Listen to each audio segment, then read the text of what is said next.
O ex-presidente Bolsonaro foi preso no dia 22 de novembro de 2025 por determinação do ministro do STF, senhor Alexandre de Moraes. Senhores, este vídeo era para ser a segunda parte do vídeo que postei anteriormente, onde eu trataria exclusivamente da suspensão das taxas que os Estados Unidos impuseram ao Brasil. Mas eis que este fato novo, e já esperado por todos, a prisão do ex-presidente Bolsonaro nas dependências da Polícia Federal, aconteceu. Quando eu assisti ao vídeo onde o ex-presidente Bolsonaro dizia ter usado um ferro de solda na tornozeleira, eu não acreditei no que via, pois seria uma insanidade sem tamanho ele fazer aquilo. Mas as informações vieram à tona. Muitos indivíduos influentes de direita trouxeram novas informações a público e nós conseguimos montar o complexo quebra-cabeça que vem sendo montado pela esquerda e por parcela do STF. O primeiro ponto é que a ordem de prisão nas dependências da Polícia Federal dada pelo ministro senhor Alexandre de Moraes, é datada do dia 21 de novembro de 2025. E o ex-presidente Bolsonaro tentou abrir a tornozeleira eletrônica na madrugada do dia 22 de novembro de 2025.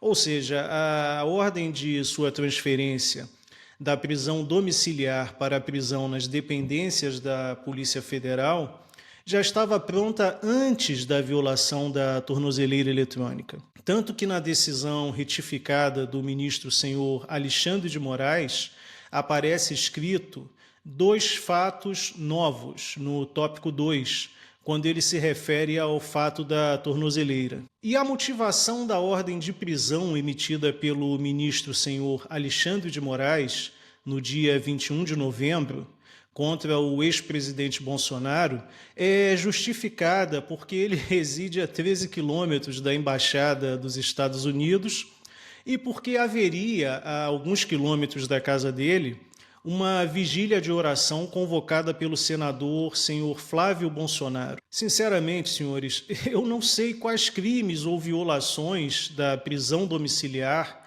o ex-presidente Bolsonaro, até o dia 21 de novembro de 2025, cometeu para que fosse decretada sua prisão nas dependências da Polícia Federal. No caso do uso de um ferro de solda na tornozeleira eletrônica, fato confirmado e comunicado à Polícia Federal pelo próprio ex-presidente Bolsonaro, tratou-se, segundo diversos médicos, do desdobramento da interação entre algumas medicações que o ex-presidente Bolsonaro estava tomando e que causaram nele um surto de alucinações. Senhores, vamos pensar.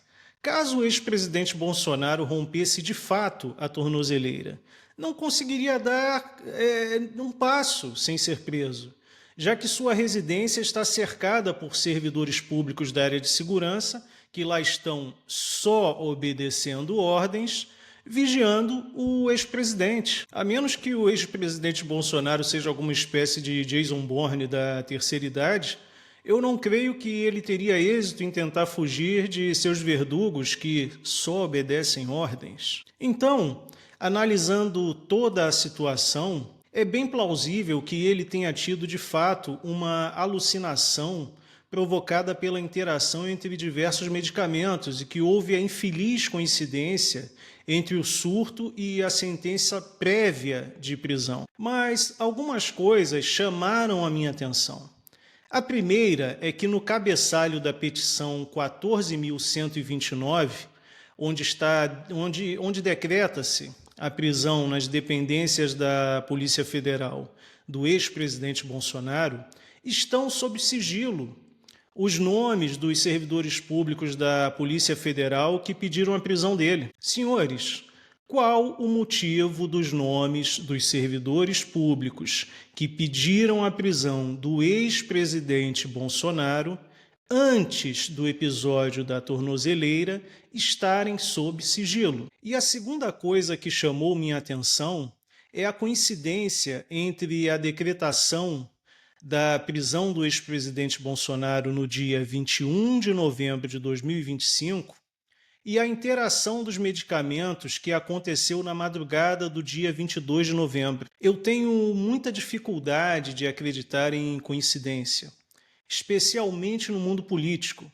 Porém, aqui trata-se de uma opinião especulativa minha, sem que exista uma real convergência com os fatos. E, senhores, no inquérito 4.995, o deputado federal senhor Eduardo Bolsonaro é tornado réu porque, segundo o ministro senhor Alexandre de Moraes e o PGR senhor Paulo Gonet, ele teria influenciado o governo Trump a taxar o Brasil. Mas agora que o governo Trump retirou boa parte das taxas que foram impostas aos exportadores brasileiros, qual é a acusação contra o deputado senhor Eduardo Bolsonaro? Essa acusação contra o deputado senhor Eduardo Bolsonaro é irracional pelos seguintes motivos. Ela ignora que o governo dos Estados Unidos é independente em suas ações e que o presidente Donald Trump está cercado por conselheiros, ministros e o serviço de inteligência da maior potência econômica e militar do planeta. E se de fato o deputado senhor Eduardo Bolsonaro tivesse sido o único responsável pela imposição das tarifas ao Brasil, por que ele desfaria o que fez justamente agora? Aqui, senhores, nós temos um modus operandi muito comum nos indivíduos de esquerda. Ignorar que suas ações causam desdobramentos desejáveis e indesejáveis para eles. Quando o governo Lula-PT optou por se associar com as piores ditaduras do mundo e com o grupo terrorista Hamas, quando o presidente Lula decidiu dizer que a vitória de Trump nas eleições dos Estados Unidos seria a vitória do nazismo e do fascismo, quando parcela do STF decidiu julgar indivíduos comuns no STF, negando-lhes as instâncias recursais, e quando a mesma parcela do STF decidiu perseguir empresas sediadas nos Estados Unidos, o que esperavam que o governo dos Estados Unidos fizesse no contexto de relações internacionais? Então, senhores, as sanções que foram aplicadas ao Estado brasileiro e a alguns servidores públicos são simplesmente o desdobramento, as consequências das ações que eles tiveram lá atrás, e não são culpa do deputado senhor Eduardo Bolsonaro ou de quem quer que seja da direita. E agora, com as tarifas suspensas, do que o deputado senhor Eduardo Bolsonaro será acusado? Mas, senhores, assim como a esquerda tem uma dificuldade muito grande de enxergar que suas decisões passadas têm consequências no presente e terão no futuro, parcela da direita não tem fugido muito deste axioma que é a causalidade. Hoje, o ex-presidente Bolsonaro e parcela da direita brasileira estão sofrendo as consequências de suas ações passadas. O ex-presidente Bolsonaro escolheu cercar-se de servidores públicos da área de segurança e foi traído por eles. Escolheu divulgar a famosa Carta do Temer, onde tentava uma conciliação com o ministro senhor Alexandre de Moraes, ignorando que alguns indivíduos não são passíveis de conciliação. E, no caso do ministro, bastava que se olhasse a história dele para que se percebesse seu perfil político belicista. E, infelizmente, tem um fato que precisa ser mudado na direita brasileira. Se alguém quiser espantar um esquerdista, dizem que é só jogar uma carteira de trabalho que ele sairá correndo. Já com a direita, basta que se jogue um livro técnico, uma literatura conservadora ou liberal, que muitos ficam aborrecidos. Senhores, os indivíduos que se dizem de direita precisam, com urgência, ler os autores liberais e conservadores. Caso o ex-presidente Bolsonaro tivesse lido Mises, Hope ou Samuel Huntington, jamais teria se cercado de servidores públicos da área de segurança e entenderia que eles são apenas mais um braço do Estado. E como todo indivíduo que escolhe estar nas fileiras do Estado, eles abrem mão dos princípios, dos próprios princípios, e passam a só obedecer ordens, tudo em troca do salário na conta no final do mês. Senhores, quantos servidores públicos, em especial dos da área de segurança, têm convergência com as ideias da direita e do ex-presidente Bolsonaro? Porém, se receberem uma ordem imoral ou até mesmo ilegal vinda da alta burocracia estatal, estarão dispostos a cumpri-la.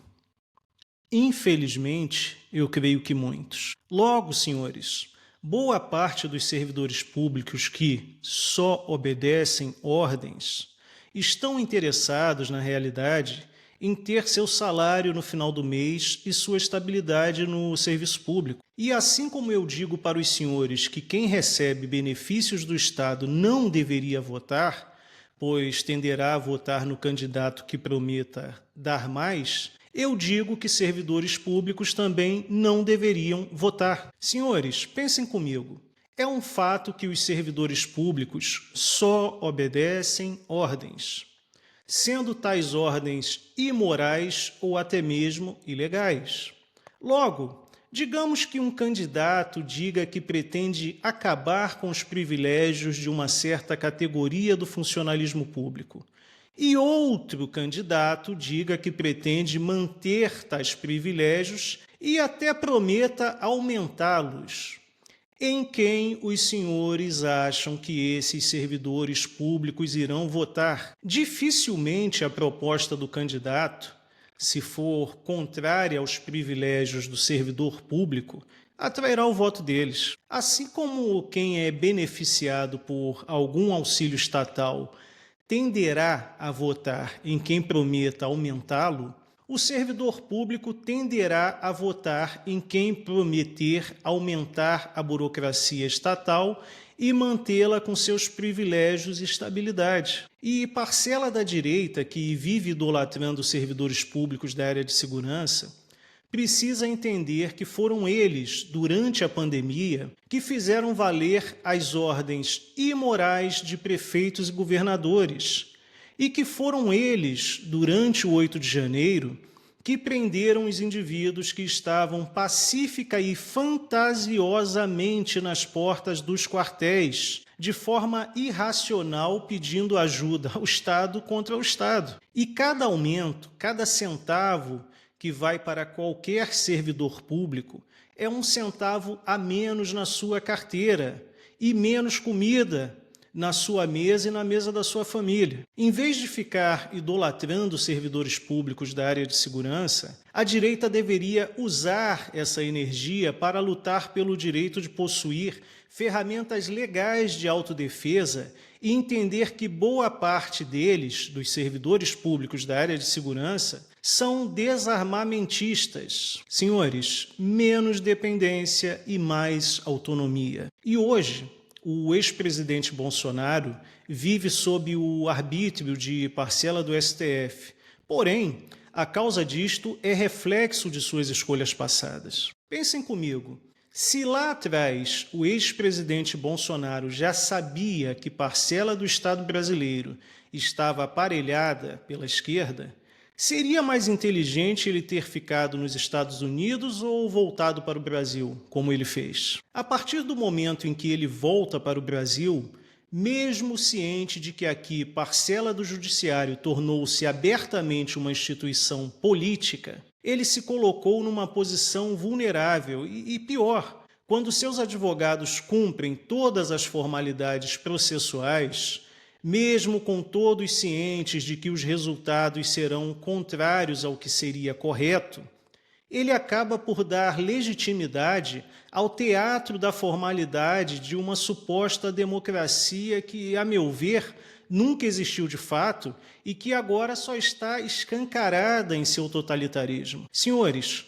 qual a lógica do advogado do ex-presidente Bolsonaro apresentar o melhor recurso do mundo à parcela do STF, se ele já sabe que o recurso será negado ou considerado insuficiente? Ante um governo autoritário e uma justiça injusta, o correto, para quem pode fazê-lo, é fugir e organizar uma resistência ideológica no exterior. Não se combate ideologicamente uma ditadura dentro do país ditador. Se todos os instrumentos legais de resistência ao regime que se instalou no Brasil estão comprometidos, qual a lógica do ex-presidente Bolsonaro ter aqui permanecido e deixar-se ser preso e torturado? O erro, a meu ver, foi o ex-presidente Bolsonaro, lá atrás, ter se cercado de servidores públicos da área de segurança e, depois deste erro prima facie,